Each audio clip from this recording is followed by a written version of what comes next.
내가 받을 자격이 없는 것은 아무것도 가지고 가지 않을 거야. 이 말을 할 때 시어머니의 얼굴에 나타난 표정을 결코 잊지 못할 거야. 거실에는 납처럼 무거운 침묵이 흘렀어. 모두 나를 바라보고 있었어. 내 손은 떨리고 있었지만 내 목소리는 단호했어. 그 금팔찌가 테이블에 떨어질 때 나는 금속적인 소리가 마치 모든 거짓말이 테이블에 떨어지는 소리 같았어. 이 이야기를 할 때마다 여전히 그날의 흥분을 느낍니다. 왜냐하면 그날은 제 인생에서 처음으로 자신을 위해 일어선 날이었기 때문입니다. 2해 전, 민호와 결혼했을 때 모든 것이 너무 아름다웠습니다. 너무 아름다워서 거의 현실이 아닐 정도로 완벽했습니다. 결혼 준비 기간 동안 시어머니는 저에게 매우 친절하셨습니다. 이제 내 딸이 되었어. 라고 말씀하셨죠. 이 가족의 환영에 은주. 그때 얼마나 순수하고 희망에 차 있었는지. 엄마에게 계속 전화를 걸어 엄마, 시어머니가 정말 좋은 분이에요. 정말 운이 좋네요. 라고 말했어요. 어머니는 항상 신중한 분이셨어요. 은주야, 사람은 시간이 지나야 알 수 있어. 서두르지 마. 라고 말씀하셨죠. 하지만 저는 듣지 않았어요. 사랑이 주는 그 아름다운 취기에 휩싸여 모든 것이 완벽할 거라고 믿었어요. 여러분도 결혼 초기에는 그런 감정에 휩싸이셨나요? 가장 아픈 건 어머니에게 이 이야기의 결말에서 결국 옳았다는 걸 인정해야 했다는 거예요. 결혼식이 다가왔습니다. 전통 한복을 입은 제 모습이 얼마나 아름다웠는지 기억합니다. 시어머니가 제게 다가오셨고 손에 작은 우아한 상자를 들고 계셨습니다. 이것은 우리 가족의 전통이에요. 라고 미소 지으며 말씀하셨습니다. 모든 신부가 결혼할 때 어머니가 그녀에게 특별한 선물을 줍니다. 이건 나로부터 당신에게 주는 거예요. 라고 말씀하셨습니다. 상자를 열었을 때 안에는 반짝이는 금팔찌가 있었습니다. 너무 아름다워서 숨이 멎을 정도였습니다. 세밀한 장인 정신, 그 위에 새겨진 전통적인 문양. 정말 놀랍도록 아름다웠습니다. 정말 아름다워요, 어머니. 라고 눈물을 흘리며 말했습니다. 이걸 절대 벗지 않을 거예요. 이 팔찌는 우리 가족 역사의 일부예요. 라고 말하며 팔찌를 제 손목에 걸어주었습니다. 이것은 당신이 여기에서 얼마나 소중한 존재인지 보여주는 거예요. 세상이 무너져도 이 팔찌를 지키겠지? 물론이에요. 라고 말했어요. 그 순간 정말로 가족의 일원처럼 느껴졌어요. 결혼식 내내 모두가 팔찌를 알아보고 칭찬했어요. 시어머니가 얼마나 소중한 선물을 주셨는지 라고 말했어요. 저도 자랑스럽게 네, 정말 운이 좋아요 라고 대답했어요. 결혼의 첫 몇 달은 신혼여행 같았어요. 민호와 저는 작은 아파트에서 매우 행복했어요. 하지만 시간이 지나면서 시어머니의 행동에 작은 변화가 생기기 시작했어요. 처음에는 매우 미묘해서 거의 알아차리기 어려울 정도였죠. 예를 들어 우리를 식사 초대할 때 은주, 너는 요리를 할 줄 아냐? 라고 물었어요. 웃으며 배우고 있어요, 어머니. 민호가 가르쳐주고 있어요. 라고 말했어요. 아, 내 아들들은 요리를 정말 잘해. 잘 키웠어. 라고 말하곤 했죠. 이런 작은 비꼬는 말들. 청소 문제도 마찬가지였어요. 이 집이 좀 어지러워 보여, 은주. 결혼한 여자는 더 신중해야 해. 라고 말하곤 했죠. 나는 즉시 정리하려고 노력했어요. 민호에게 말했을 때 우리 엄마는 완벽주의자예요. 신경 쓰지 마. 라고 했어요. 너를 사랑하니까 너도 그처럼 완벽해지길 원하시는 거야. 하지만 가장 마음에 상처를 준 건 다른 며느리들과의 비교였어요. 민호의 사촌의 아내 수영은 매우 성공적인 변호사였어요. 수영은 정말 똑똑한 아이야. 일도 하고 집안일도 완벽하게 해. 너도 그녀처럼 되려고 노력해야 해. 라고 말했어요. 이 말들은 매번 내 마음에 작은 균열을 만들었어요. 여러분도 과거에 어른들로부터 이런 식의 비난을 받은 적이 있나요? 그럼 이 상황에서 어떻게 벗어났나요? 공유하고 싶다면 댓글 섹션에 남겨주세요. 우리 결혼 1주년이 지났어요. 그날은 정말 행복했어요. 첫 결혼 기념일이었으니까요. 민호는 저에게 아름다운 목걸이를 사주었고, 저는 그에게 특별한 시계를 선물했어요. 저녁에 밖에서 로맨틱한 식사를 하고 집으로 돌아왔어요. 팔찌를 벗을 때 손목에 이상한 자국이 있는 걸 발견했어요. 녹색 빛이 도는 얼룩. 처음에는 혹시 땀을 흘렸나 라고 생각했습니다. 하지만 이 자국은 사라지지 않았습니다. 비누와 알코올로 문지르려고 했지만 전혀 지워지지 않았습니다. 다음 날 민호가 출근한 후 팔찌를 더 자세히 살펴보기로 결심을 했습니다. 빛에 비추자 가장자리에 작은 마모 흔적이 보였습니다. 보석상에 갔을 때 내 손이 떨리고 있었다. 보석상은 팔찌를 손에 들고 확대경으로 살펴본 후 특별한 검사를 했다. 팔찌를 내게 돌려주며 이건 금도금이에요 라고 말했다. 안쪽은 다른 금속이고 표면은 금도금이에요. 가치가 그렇게 높지 않아요. 그 순간 내 세상이 무너져 내렸다. 보석점에서 나올 때 다리가 떨리고 있었다. 진짜 금이었다면 약 80만 원 정도 가치였을 텐데 이건 5만 원도 안 되는 값이었다. 중요한 건 돈이 아니었다. 중요한 건 시어머니가 내게 거짓말을 했다는 것이었다. 집에 돌아와서 몇 시간 동안 생각했다. 아마도 시어머니는 몰랐을 거야 라고 생각하려고 노력했다. 아마도 그녀도 속았을 거야. 하지만 내 마음속의 목소리는 다른 말을 했다. 그 가족 전통이라는 말, 그 가치가 있다는 걸 보여주는 말들, 모두 거짓이었다. 민호가 집에 왔을 때 그에게 말하고 싶었습니다. 하지만 어떻게 말해야 할까요? 남편의 어머니가 거짓말을 했다고 어떻게 말할 수 있을까요? 그날 저녁 아무 말도 하지 않았습니다. 하지만 다음 날부터 시어머니의 행동을 다른 눈으로 보기 시작했어요. 우리 며느리는 쉬운 길로 성공하고 싶어해 라는 말은 이제 다른 의미를 지니고 있었어요. 너는 정말 운이 좋구나. 이런 귀중한 팔찌를 차고 있을 수 있으니까 라는 말은 이제 조롱처럼 들렸어요. 신경이 정말로 곤두서 있었어요. 만약 여러분이 이런 상황에 처했다면 어떤 기분일까요? 3일 후, 참을 수 없어 어머니에게 전화를 걸었습니다. 어머니, 물어보고 싶은 게 있는데 비밀로 해야 해요. 어머니는 걱정스럽게 무슨 일이야, 딸아? 라고 물었습니다. 모든 것을 이야기했습니다. 어머니는 오랫동안 침묵하셨습니다. 그러더니 깊은 숨을 쉬며 은주야, 이건 정말 나쁜 일이에요. 하지만 너는 어떻게 할 거니? 이 상황을 민호와 이야기해야 해 라고 말했어요. 하지만 엄마, 어떻게 말해야 할까요? 시어머니가 거짓말을 했다고 어떻게 말해야 할까요? 딸아, 결혼에서는 정직이 매우 중요해. 만약 이걸 숨긴다면 마음속에 남아 너를 먹어치울 거야. 결국 민호에게 말하기로 결심했어요. 그날 저녁 그에게 모든 것을 말했어요. 팔찌가 가짜라는 것, 보석상에 갔다는 것, 내가 어떻게 느꼈는지. 민호의 첫 반응은 부인이었어요. 이건 불가능해. 엄마가 그런 일을 할 리 없어. 그 다음 팔찌를 가져다가 살펴봤어요. 아마 네가 잘못 이해했을 거야. 아마 보석상이 실수했을 거야. 민호, 봐. 내 손목에 있는 이 녹색 자국을 보세요. 이건 금이 아니라 구리에서 나온 거예요. 민호는 조용히 팔찌를 손에 들고 돌렸다. 그 후 깊은 한숨을 쉬었다. 알겠어. 아마 정말 금이 아닐 수도 있겠지. 하지만 이건 큰 문제가 아니잖아. 엄마는 너를 기쁘게 해주고 싶었을 거야. 누군가를 기쁘게 하기 위해 거짓말을 하는 거야, 민호? 나에게 가족 전통이라고 했어. 가치가 있다는 걸 보여준다고 했어. 모두 거짓말이었어. 은주, 과장하고 있어. 엄마는 너를 사랑하니까 이 선물을 준 거야. 그날 밤 침대에서 나란히 누워있을 때 우리 사이에 거대한 벽이 있다는 걸 느꼈어.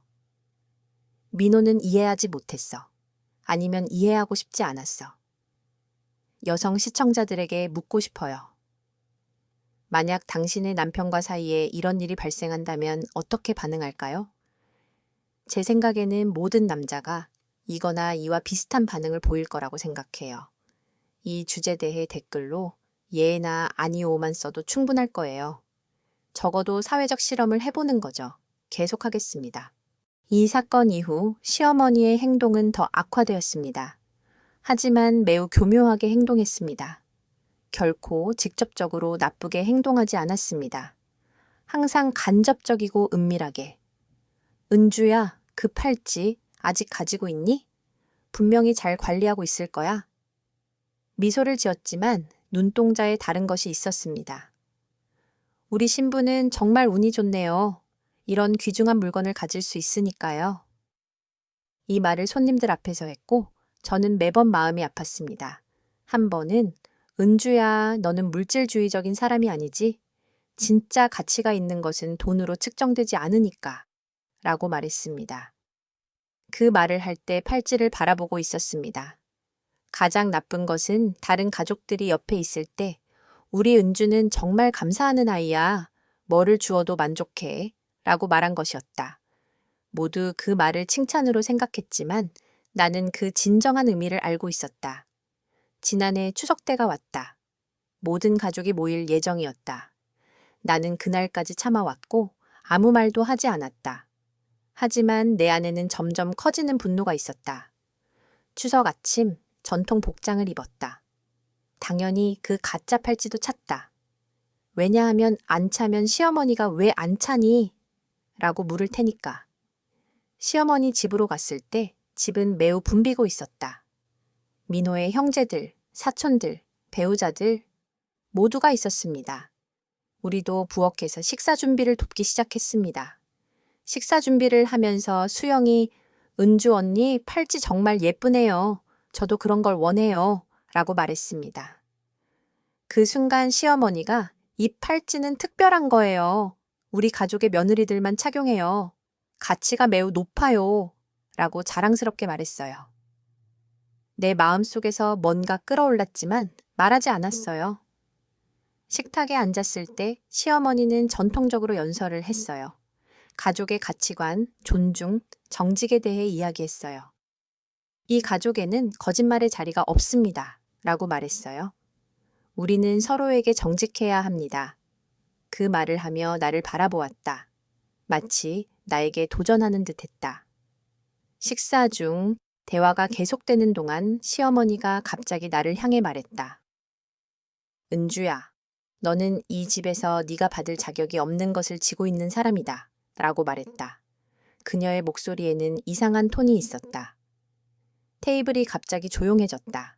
모두 나를 쳐다보고 있었다. 어머니, 무슨 말씀을 하시는 건가요? 라고 떨리는 목소리로 물었다.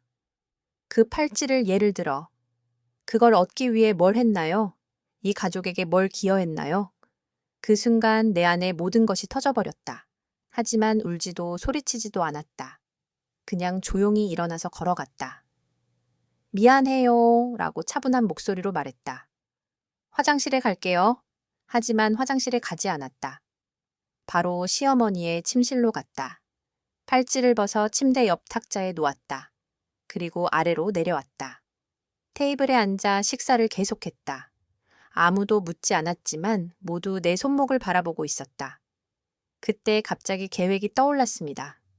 식탁에 모인 후 다시 위층으로 올라가 팔찌를 가져왔습니다. 이것이 제 계획에 도움이 될 것이었기 때문입니다. 그날 밤 이후로 일주일 동안 이 문제에 대해 아무와도 이야기하지 않았습니다. 하지만 제 마음속에서 계획이 서서히 형태를 갖추기 시작했습니다. 인터넷에서 조사를 했습니다. 그 가짜 팔찌가 실제로 얼마나 가치 있는지 알아냈습니다.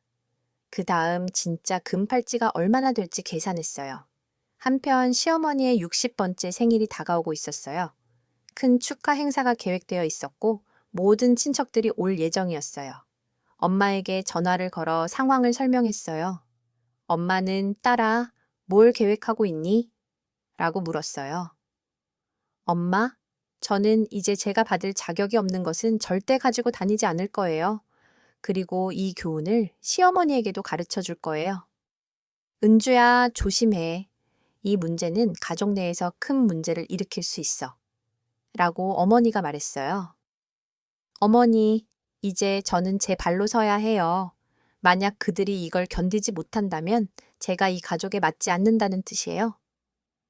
시어머니의 생일이 다가오자 매우 많은 사람들이 모인 모임이 열렸어요. 약 30명이 있었습니다. 모두 차례로 선물을 주고 있었습니다. 제 선물은 특별히 준비된 상자 안에 있었습니다. 그 안에는 그 가짜 팔찌가 있었습니다. 제 차례가 되자 일어나서 말했습니다. 어머니, 제가 특별히 준비한 선물을 드릴게요. 라고 말했습니다. 제 목소리는 분명하고 단호했습니다. 상자를 받아 열고 상자 속의 팔찌를 보고 놀랐습니다. 이게 무슨 뜻이에요, 은주?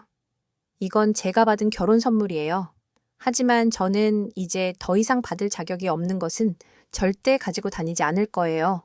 라고 큰 소리로 모두가 들을 수 있도록 말했습니다. 무슨 뜻이에요? 이 팔찌는 금이 아니에요, 어머니. 금도금이에요. 그리고 당신은 그걸 알고 있었어요. 거실은 얼어붙은 듯 조용해졌다. 시어머니의 얼굴이 붉어졌다. 이건 무슨 말이에요? 이제는 진실을 말하는 거예요. 당신은 이 팔찌가 가족 전통이라고 말했어요. 소중한 것이라고 말했어요. 하지만 모두 거짓이었어요. 그리고 저는 한 해 동안 이 거짓과 함께 살았어요. 민호가 내 옆으로 와서 내 팔을 잡으려 했다. 은주, 그만. 아니요, 민호. 나는 그만두지 않을 거예요. 이제 더 이상 침묵하지 않을 거예요. 시어머니를 돌아보았다. 어머니, 당신은 항상 정직을 말하지만 저에게 거짓말을 했어요. 저를 계속 가치 없는 사람으로 여겼어요. 맞아요. 저는 정말로 자격이 없어요. 거짓말 위에 세워진 어떤 것도 자격이 없어요.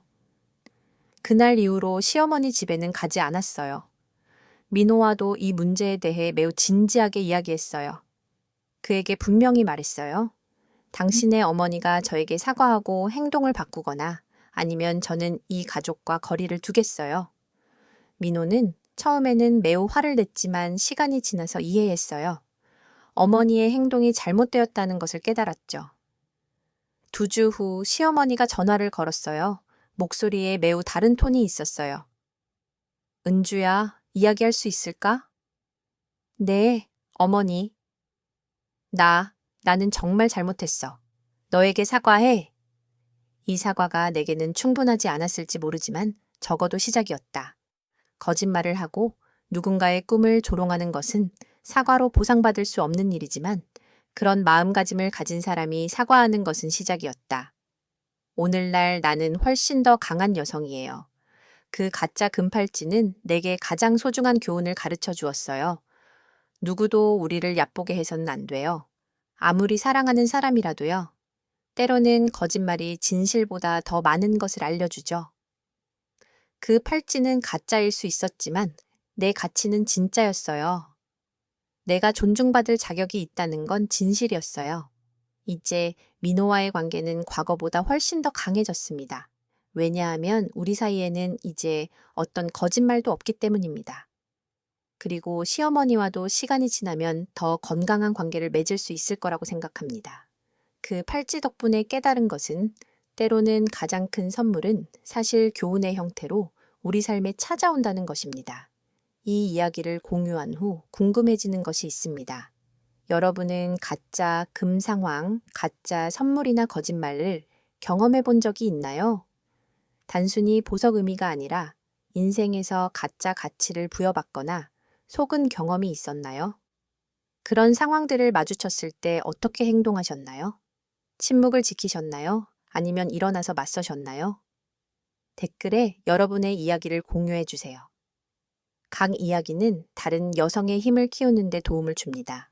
그리고 잊지 마세요. 우리 모두의 진정한 가치는 금보다 더 소중합니다.